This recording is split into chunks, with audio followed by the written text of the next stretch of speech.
Welcome to the Kerry Barrett Show, the go-to podcast for leaders. Are you a founder, executive, or part of a dynamic team? Then you're in the right place. I'm Kerry Barrett, your on-camera confidence, public speaking, and delivery coach. Each week, we dive into practical tips, insightful interviews, and engaging stories to help you communicate with confidence and lead with impact. Whether you're in the boardroom or on the physical or digital stage, this podcast will help you elevate your presence. Let's get started. We are talking about personality today. We'll get to that in just a second, but first, a quick introduction. I am Kerry Barrett. I am the go-to consultant for executives and law firms who want to up-level their visibility with effective virtual communication and professional presentation skills for business development, for media opportunities, client attraction, acquisition, marketing, whether you are in the courtroom or whether you are in the boardroom. So with that out of the way, let's dive into today's topic, which is personality. And you may be thinking, how exactly does this have anything to do with my business or my business growth or my memorability or my relatability or the impact that I have? In essence, why is personality important? So I'm going to give you a little bit of sort of the background or the backdrop, if you will, into why personality is important. And I'm saying this with my background in the news industry / entertainment industry, because news is also entertainment. If you have not been in a news environment or an entertainment industry before, there is a pretty strong likelihood that you and your team are underestimating the power of personality in your delivery, whether you are in front of the lens, whether you are on a stage, whether you are in a conference room in front of the camera, whether it's social media, whatever, a panel discussion, a moderation environment. Personality is important in all of those arenas. So we like to think that we are very data driven, right? We analyze, we're logical, and we are to some degree, but you've probably heard that old expression when it comes to buyers. And that is that we buy with emotion and then we justify with all those other things that I just mentioned: logic, data, analysis, that sort of stuff. However, the truth is that most of us are far more driven by less tangible elements. It's not necessarily analytics or data, even if we are, a D on the DISC analysis, and we think that we're very dominant and analytical. There is a subset of emotion that is driving the choices that we make and the things that we do. Personality, relatability, humor, infotainment or edutainment, as I like to call the video content that many businesses are looking to create, that sort of delivery, that sort of personality drives much greater impact, memorability, if you will, than data. And being memorable is important, whether you're entering a room or whether you are in front of the lens. And that's because there's so much other noise out there. There's so much other competition. There's so many other businesses and people that we're going up against. We have to leverage every single element that we can in order to have an impact. We like to learn. We like the information and the education part, but we also like the learning to be fun, if it can be. And that is driven, that fun element, if you will, in large part by the person who is delivering that information. So it may be visuals, it may be storytelling, it may be the way that they're talking about something, but a big portion of that is who you are and how you're able to show that, again, on the lens, on the stage, in the conference room. It doesn't mean, and I think personality or entertainment is widely misconstrued as people thinking it means that you have to be goofy or that you need to be a stand-up comic, someone other than you are, meaning inauthentic. That's not true. There are some people who will be naturally better at this than others, and that's fine, but we can all get better we can all leverage the skills and the personality elements that we do have that are working for us, and then we can have greater impact. The reason personality, excuse me, is so scary for so many people is that it's much harder to understand, to judge, to determine an ROI, if you will, out of it. It's more nebulous, a little more vague, ephemeral, if you will. How many adjectives can I use? Hopefully you get what I'm trying to say here. And if you have questions, please go ahead and drop them in the comments.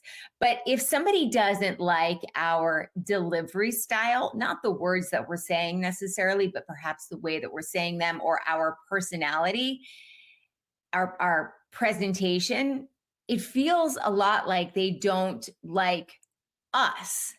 Data, the thing that we're generally more comfortable with, is very easy to understand, and it's very impersonal, meaning there's no judgment about who we are as a person when we're strictly delivering data.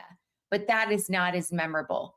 Personality, by its very definition, is very personal, and that makes it different. And that makes it harder to understand or judge or analyze, especially if you are in an industry that tends to be perhaps a little bit more stoic or traditional. Insurance, finance, law, those sorts of things. Pharma to some degree as well. And so there's a certain box that we see content from those industries fit into. But I would be willing to bet that while you may have a general vague notion of the video or delivery that you see from people in those industries, you would be hard pressed to remember one specifically, a person or a specific topic, because it was delivered with such a degree of memorability and impact and relatability that it stood out from the rest. And when we stay in that little box, we certainly feel quite a bit more safe, but you'll understand the issue there. There's no impact because people are not remembering who you are and what you're doing. And so there is a boundary, there is a fine line, and it depends on who the audience is and what it is exactly that you do and what you're teaching them to do. There's a fine line between, let's say, like Winston Churchilling it, being very perfect and methodical, and sort of like, take me as I am, take it or leave it. There's a balance in between those two. And that's actually something we're going to jump into in a little more detail in next week's episode. But when you think about data versus personality, and data, I'm going to think about as how much you know about a topic, how many statistics and how much information you can spit out. The truth is, sort of much like I talked about when you're on a stage or in front of a camera, how many people are memorable in those sorts of industries that have somewhat generic content or speakers. It is not always the best mind or the brightest person in the business that's chosen to either be the influencer or to have the most views on their content or generate the most clients from it, or to be chosen to be a regular contributor, let's say on some sort of media outlet, MSNBC, Fox Business, CNBC, whatever it is, whoever you're looking to get. Instead of being the best and brightest mind in the business, it's often the person that makes good TV or good content that gets chosen, that gets the most eyeballs, that builds the credibility. And the reason when I say makes good TV, I mean they're interesting. The audience wants to watch them. And because the audience wants to watch them, they can hold the audience, they can have the most impact, and they can use those visibility opportunities or client pitching opportunities to drive sales, to drive business development, to drive visibility and awareness. So if you've had any aha moments, I'd love you to go ahead and drop them in the comments. Any way perhaps that you've seen what I'm talking about implemented that makes sense, maybe now just understanding why piece of video content or someone that you saw on a stage or someone that was pitching you had such an impact or was so powerful. If you have any moments like that, go ahead and drop them in the comments and drop your questions there as well. At the end of this episode, I will go back and answer them for you. So first, I want to talk about the impact of personality on audience engagement. And if you've watched any of my content or have attended any of my live sessions or listened to my podcast in the past, you may be aware of this story. But there was a time, I have a background in the news industry. I was on air as an anchor and reporter and producer for about 20 years, finished my career in New York City to NBC. But there was a period, I would say up until about 7 to 8 years in the business, where I could read a teleprompter or deliver the news in a way that was almost technically perfect. Now, there's never anything that even comes close to perfection in terms of performance, content, etc. But reading the words, I could do it perfectly. And at the end of the day, when the words are on the teleprompter, that's what you're supposed to be doing. But what I wasn't able to do was have an impact. My audience didn't really remember me. They didn't really connect with me. And it's not because my words were perfect. It wasn't that perfection was the enemy there. It was because there was nothing else really going on the lens. I wasn't able to connect because I was just so focused on having my broadcaster's voice and getting out the words in the dulcet tones that I needed them to be spoken in. And so it wasn't until I moved from Salt Lake City, which is where I was in that sort of 7 to 9 year range, and moved on to my next station, which was in Philadelphia, that I began to understand the power of actually connecting. Now, let me be clear. In Philadelphia, we had a 6-hour morning show while I was there. It's longer now. And much of it was unscripted, meaning it was unscripted interviews. There was a lot of very personality-driven content. There was a lot of camaraderie and crosstalk, as it's called in the industry, between anchors and reporters and sometimes producers, even though they were unseen to the audience. And it was in that period of time that I learned about the power of actually connecting, because I wasn't just reading words off of the teleprompter. I had to share more of whom I was because I had to fill time. And even in the questions that I asked or the way that I was able to interact with a guest or a co-anchor, and likewise co-anchors and guests interacting with me, revealed a little bit more about who I was. And the audience got a better sense of who I was and what I was like. And that created impact. And it was really in my time there in Philadelphia that I learned that it wasn't about reading a teleprompter perfectly. It was more about creating impact. And absolutely, there were mistakes made. There are going to be mistakes made in a 6-hour live television show when you are doing a lot of ad-libbing, especially.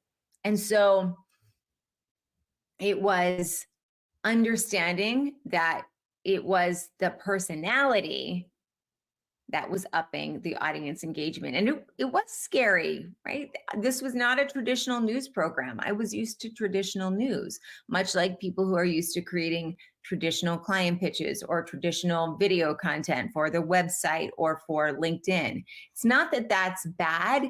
It's often just that it's generic and the audience struggles to connect. So having personality is what keeps you from being generic and makes you stand out, brings the right people in. Again, it doesn't mean that you need to be goofy. It just means that there's more to speaking in front of a lens or on a stage than delivering data and statistics and information. If you want to have impact, if you want to be memorable, you must be relatable, and that means revealing part of yourself. So the takeaway here is that infotainment, or edutainment, as you may call it, is a valuable tool for creating material that is not just memorable, but also enjoyable and has impact for your audience. Now, there is, as I mentioned, an art and science to bringing information, education, if you will, and this delivery and entertainment element together, right? It's storytelling, visual aids. A lot of it is the delivery, the conversational tone that you may use, understanding that your audience doesn't understand the jargon that you may use within your industry. In the legal industry, for example, legalese, your clients don't necessarily know what those certain words mean. And so you don't need to use them in order to enhance your credibility. The fact that they're already listening to you means that they have granted you some credibility already. Now you need to keep them there. If you had any aha moments or any questions from that, this is your opportunity to go ahead and drop them in the chat. Now I want to talk about the part that makes personality so scary, and it is the fear of judgment. And because it does feel very personal, it feels like a rejection when somebody doesn't like you. It's not just that the data went wonky or they're not interested in the facts. If you're showcasing who you are when you're speaking and somebody rejects you, it feels like a punch to the gut. It's very, very personal.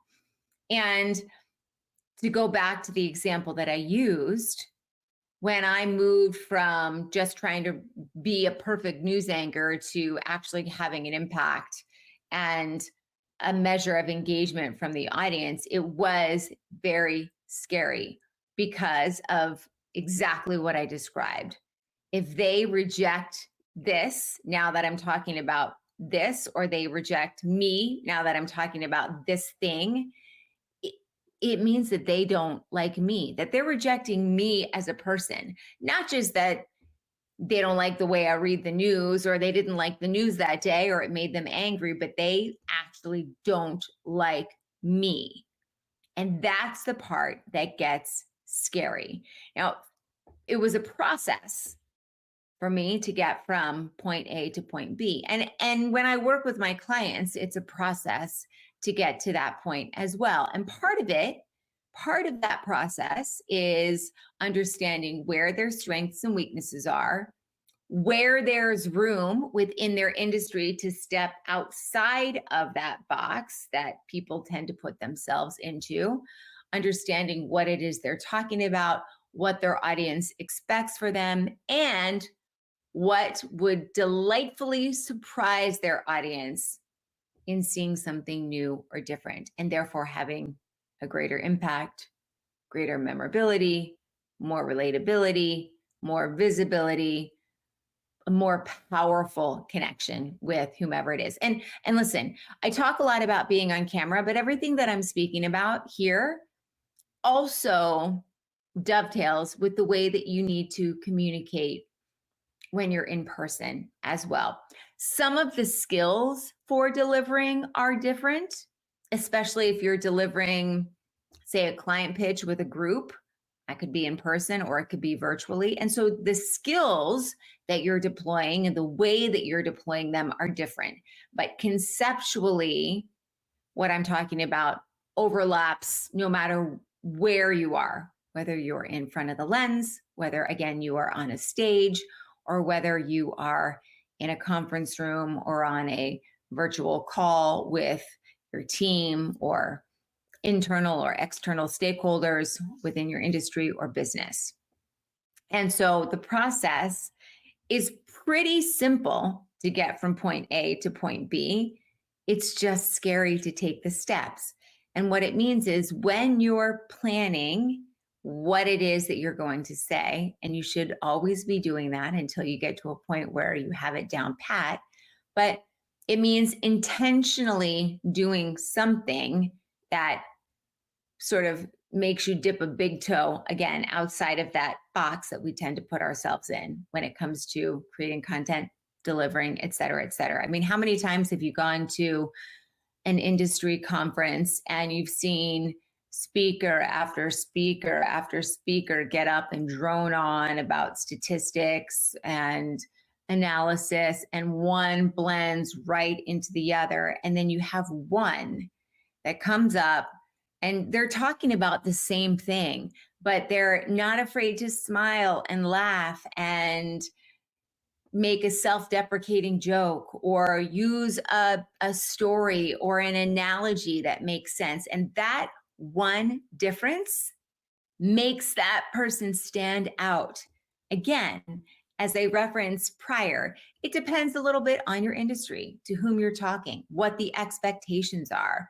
But there's a balance between all of the entertainment and all of the information. And it's finding that sweet spot in between the two. And so what I would suggest is every day, open your phone, whatever it is that you generally use to record on, and riff for 60 seconds about something in your industry, and try something that deliberately puts you out of your comfort zone, whether it's a joke, whether it is a story about something that happened to you that morning on the way to work or with your kids that makes you a little bit more relatable, but can be tied back to the broader message of your video or your speech or your presentation. Do something that deliberately takes you out of your comfort zone and forces you to reveal a little bit of yourself. Again, this is an art. There are some industries rather where it's going to be very easy and you can push way outside of the envelope. And there are going to be some where that's not so much the case. For example, I recently created a video series for accountants. It was a video ad series with a colleague. And we decided to do something very creative. And the purpose of this video campaign was to target small accounting firms and let them know how they could bring in clients the same way that the big guys do, Intuit, TurboTax, etc. And those guys, the big guys, they run digital ads, video ads all the time. The real difference for a small accounting firm is the face behind the firm, the long-term relationship that regional or local accounting firm has with their clients. And so the ad was saying you need to be on video and we can help you do it.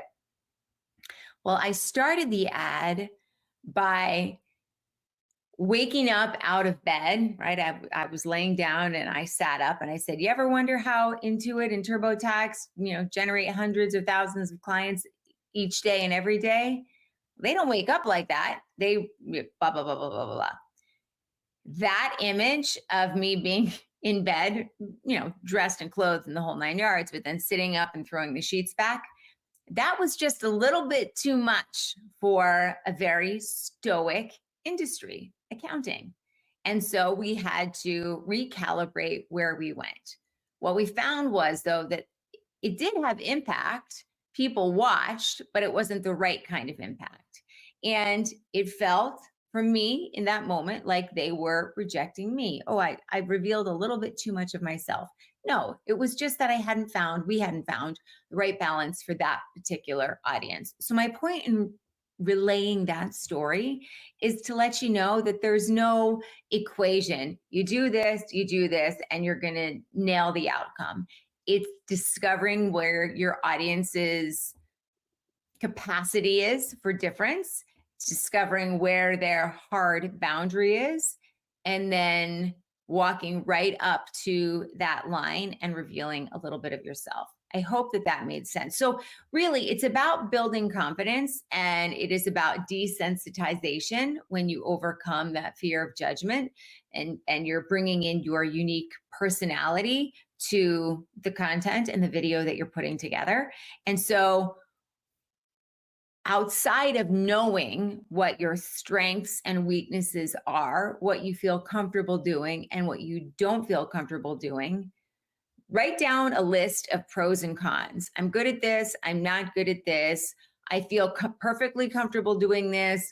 I don't feel so comfortable doing this. And I will tell you, like, I didn't feel comfortable, waking up out of bed and throwing the covers off and saying, like, they didn't wake up like that. But I pushed myself anyway to go there. And that's what you need to do. Push yourself out of your comfort zone every single day, even if you have no intention of hitting publish or putting it on your website.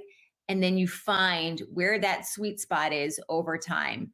I help my clients make that process a little bit shorter with my eye and my experience as well. But listen, the best of the best, the biggest and boldest and baddest marketing agencies in the world make those mistakes as well. It's finding out that balance between the two. I hope that you found some information helpful in that. If you have questions or comments or an aha moment, go ahead and drop them in now. All right, so we talked about the power of personality in engagement. We talked about how to overcome some of the fear and the judgment, and you will experience that. So that's sort of a forewarning as well. Don't expect to be comfortable when you're doing this. I want to talk now about the power of personality in professional settings, right? So certainly some of those more stoic industries that I spoke about. But there's a lot of noise, as I mentioned, out there in the digital space, right? There's a lot of noise, period. But it is possible to break through, finding where that sweet spot is, but also understanding that it's not just about being good at your job anymore.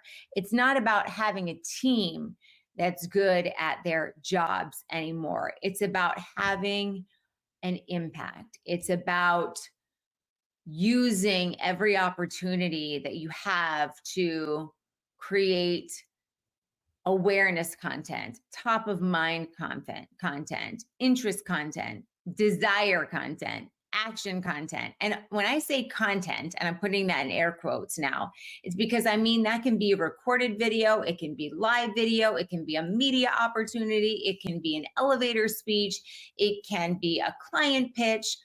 All of those things are content. And you need to be able, speaking engagements, you need to be able to use all of them to leverage to your fullest capacity, your ability to grow your business and scale, right? And so when you are able to use personality in those settings, you create by default awareness, interest, visibility. And ultimately the client may turn away from you, or the potential client the prospect may turn away from you, but that's okay. They probably were not a good fit to begin with.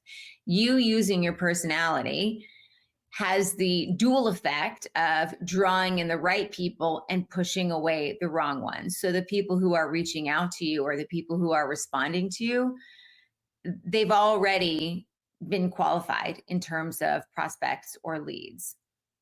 So I do have a client who is in the legal space, and this client wanted to create a web series as a way to gain visibility and credibility on this particular subject. And when we first began to work together, the information was delivered in a way that was absolutely helpful and educational, but was very sort of rote and mechanical, and it felt canned, for lack of a better word. If I had been watching this video as a cold audience, I really would have no idea who this person is, because this person was simply spitting out material that a quick Google search could also provide me the same information. That was not eloquently worded, but I hope you understand what I'm trying to say there. This person wasn't giving me anything that I couldn't find on Google or someplace else on YouTube. And it doesn't mean necessarily that the information has to be different. It just needs to be delivered in a slightly different way that makes people sit up and take notice. You want them sitting on the edge of their seats and hanging on to your every word. When we were able to loosen the delivery, make it a little less stiff, write in a way that was more conversational as we were coming up with the talking points and the roughly hewn script, if you will, we were also able to inject a little bit of humor into the way that this person talked about this particular subject, which happened to be IP, intellectual property. And we noticed that not just in video, but in client pitches and in podcasts and in other content or visibility opportunities, there was an increase in engagement. There was an increase in views rather, and in watch times. People were watching through to the end of the web series, where appropriately enough was the call to action. And so we were able to generate a lot of signups to their lead magnet and their newsletter, which now is, of course, those clients or potential clients are being nurtured through. So there's a balance, as I've mentioned, and there is a level of importance in, again, understanding your audience, understanding your authenticity, and finding a personal style that complements your professional expertise and your audience. So how can you start doing that? How can you start incorporating personality in a professional setting? Two of the easiest ways are to share a relatable story or use natural humor to make a point. And a relatable story doesn't necessarily have to be something that happened to you. It can be something that happened with a client or a colleague that you know. And you want to leave out identifying details, certainly, but if you're able to use a personal story or a small dose of humor, I always like to say, if you can get your audience to smile or laugh and the rest of your message is on point, you're 90% of the way there. Most people do not smile or laugh when they're listening to a speech at an industry conference rather, or they're watching video. But if you can get them to smile or laugh, you are 90% of the way there. So think about stories that you can use when you're speaking from the stage or you are speaking in front of the lens. And this should not be a story that necessarily takes 5 minutes to deliver. It needs to be something that has the ability to be delivered rather in 15 seconds or less rather. Story, I can't talk today. Oh my gosh, I'm a mess. Story is really point A, point B, and the way that you got from here to there, right? This is the story part. And if you can shrink it down to 15 seconds, you have the ability to use that story almost anywhere. Side note, I wasn't going to get into this, but creating stories in sort of a modular format is a great way to be able to use a similar story in a keynote and in a 15-second, Instagram reel. So if you have a story that's 3 minutes, create it in modules. So there are parts of it that are not absolutely necessary to have, or there are subparts that you can shorten or reduce. So it's the accordion method is what it's called. The ability to expand or contract based on where you are and how quickly you need to get your point across. A 2-minute and 30-second media hit on the Today Show is quite a different format than a 60-minute keynote or client pitch, if you will. And so you're going to use your stories in 2 different ways in those formats. The same story might be applicable, just create it in a way that's modular so you don't have to keep rewriting it or reinventing the wheel every time that you have a different format in which you are speaking. So any surprises, any aha moments, any questions that you have, now is the time to go ahead and drop them in the chat. So to recap what we talked today, personality is important in terms of having impact, in terms of having memorability, in terms of being relatable, but it can feel scary because personality is very much you driven. It's not data driven, it's you.